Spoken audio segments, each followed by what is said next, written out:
Assalamualaikum warahmatullahi wabarakatuh. Bismillahirrahmanirrahim. Alhamdulillahilladzi anjala ala abdihil kitabah wa lam yaj'al lahu iwaja. Asyhadu an la ilaha illallah wa asyhadu anna Muhammadan abduhu wa rasulullah. Allahumma amin. Ibu-ibu jamaah Yasin yang saya hormati, untuk ini mari kita buka Al-Quran surat Yasin ayat 19. A'udzu billahi minasy syaithanir rajim. Qalu ta'irakum ma'akum a'indur kiratum bal antum qaumun musrifun. Ini bahasa Arab karena Al-Quran itu turunnya di Arab. Karena kita orang Indonesia, maka kita terjemahkan bahasa Arab itu ke bahasa Indonesia agar kita tahu apa yang disampaikan oleh Allah. Jadi qalu ta'irukum ma'akum a'indur kirtum bal antum kaumun musrifun, itu artinya utusan itu berkata kemalangan kamu adalah karena kamu sendiri. Jadi kemalangan kamu, bila kamu sakit, bila kamu berantakan dalam rumah tangganya, cekcok, tidak rukun, tidak akur, bangkrut usahamu, macet kreditnya, ansuran bank dan lain sebagainya, itu karena dirimu sendiri. Bukan karena Allah, tapi karena dirimu sendiri. Karena jika kamu diberi peringatan, kamu bernasib malang. Jadi setiap kamu diberi peringatan oleh Allah itu selalu malang, karena kamu hidupnya terlalu melampaui batas. Melampaui batas, tidak mengikuti apa yang Allah tunjukkan, yang Allah perintahkan. Ada larangan Allah, kamu langgarnya. Ada perintah Allah, kamu juga langgarnya.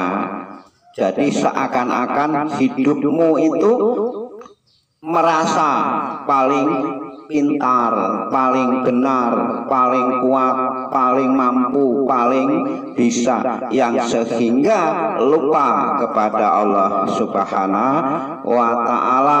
Maka diberi nasihat atau tidak diberi nasihat sama saja tidak mau beriman kepada Allah Subhanahu wa ta'ala, yang sehingga terjadilah bencana musibah di dalam dirimu sendiri, diri kita ini.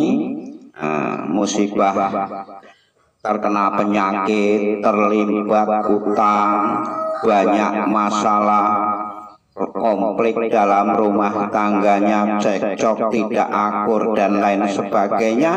Ini penyebabnya karena ulah diri kita sendiri, datangnya dari kita. Allah memberikan musibah, bencana,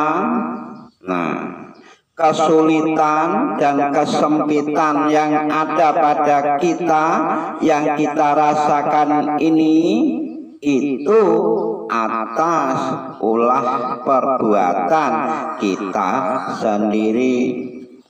Jadi Allah itu tidak memberikan suatu musibah, suatu masalah kepada manusia, melainkan memberi apa yang telah dikerjakannya. Jika kita mengerjakannya baik, mengikuti perintah Allah dan sunnah Nabi, tentunya kita akan diberi satu kebaikan juga.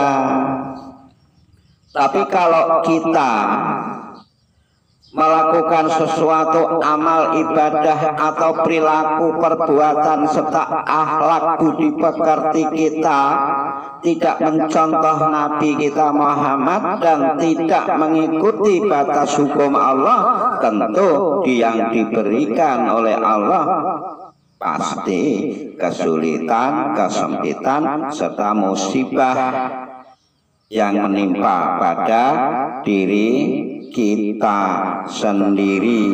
Nah, jadi kalau kita terkena musibah, penyakit, mungkin kesempitan dalam ekonomi, terlibat utang, banyak masalah, rumah tangga berantakan, itu semua berawal dari diri kita sendiri. Nah, sebagaimana di dalam surat Yasin ayat 54, "Falyawma la tudlamuna ba'sun syai'a wa la tujzauna illa ma kuntum ta'malun." Maka pada hari itu seseorang tidak akan dirugikan sedikit pun dan kamu tidak dibalasi kecuali dengan apa yang telah kamu kerjakan. Loh, di situ jadi jelaskan, sudah dijelaskan di dalam surat Yasin itu. Jadi Allah tidak akan merugikan sedikit pun kepada manusia dan tidak akan memberikan satu balasan apapun kepada manusia kecuali Allah itu memberi balasan sesuai dengan apa yang telah dikerjakannya. Kalau kita melakukan suatu amal ibadah yang baik, berakhlak budi pekerti yang baik, menjaga sholat 5 waktunya dengan baik, setiap diberi rezeki Allah kita ambil 2,5%-nya kita infakkan dengan ikhlas karena Allah, kita gemar sedekah membantu kaum fakir miskin karena Allah, itu pasti akan dibalas oleh Allah dengan kebaikan yang berupa pahala, syafaat, pertolongan, dimudahkan dalam urusan dunia ini dan diselamatkan nanti di akhiratnya sana.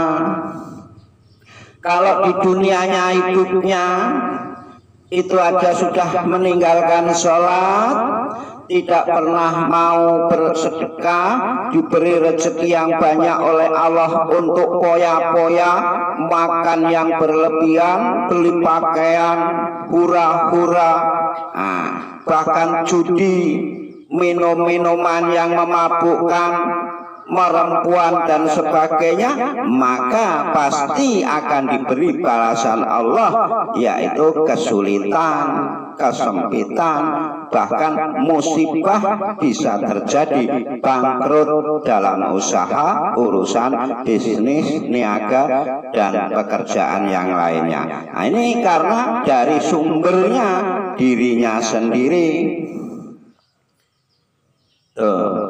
Dah sholat tidak mau,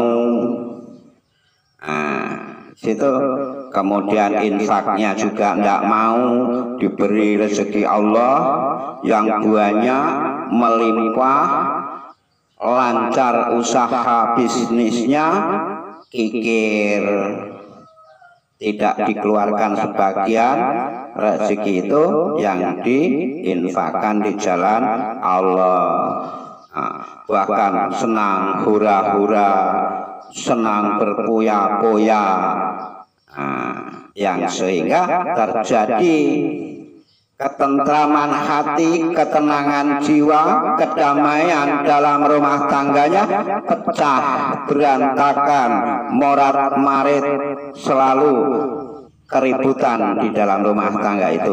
Itulah akibat semua dari perbuatannya diri sendiri, yang datangnya dari Allah untuk dirimu karena kamu telah melampaui batas. Sahabat muslimah, ibu-ibu yang saya hormati, inilah yang saya sampaikan di pagi ini dalam acara ngaji bersama, yang mana di situ dijelaskan tadi di dalam surat Yasin. Maka kita membaca Al-Quran, membaca Yasin itu harus kita baca ayatnya, kita pelajari, kita pahami terjemahannya, yang sehingga tahu maksud dan tujuan yang Allah sampaikan kepada kita. Jangan cuma kita baca, hafalkan, namun tidak tahu artinya, yang sehingga tidak bisa memahami, maka tidak mendapatkan petunjuk dari Allah Subhanahu wa Ta'ala. Jadi walau satu ayat kita baca, kemudian kita pelajari terjemahannya, setelah itu kita pahami, setelah paham barulah kita laksanakan sebagaimana perintah Allah. Sebagaimana contoh tadi ayat 19, bahwa kemalangan musibah yang menimpa pada diri kita itu karena dari diri kita, maka kita tahu, maka kita hati-hati, waspada. Jadi setiap melangkah kita harus selalu hati-hati. Cara bekerja kita harus hati-hati, cara melangkah di perjalanan hati-hati, dalam tutur kata juga pun hati-hati, perilakunya kita harus hati-hati, karena semua akan kembali kepada diri sendiri. Karena Allah tidak akan memberi satu balasan apapun kecuali memberikan apa yang telah kita kerjakan. Jadi ibaratnya kalau kita nanam padi, kita rawat dengan baik, hasilnya pun akan baik. Itu pun untuk kita sendiri. Kalau tanaman tidak kita rawat, maka hasilnya buruk, jelek, sedikit. Itu pun untuk diri sendiri yang menanamnya. Kurasa ini yang saya sampaikan. Ada kurang dan lebihnya saya mohon maaf. Saya akhiri. Assalamualaikum warahmatullahi wabarakatuh. Terima kasih.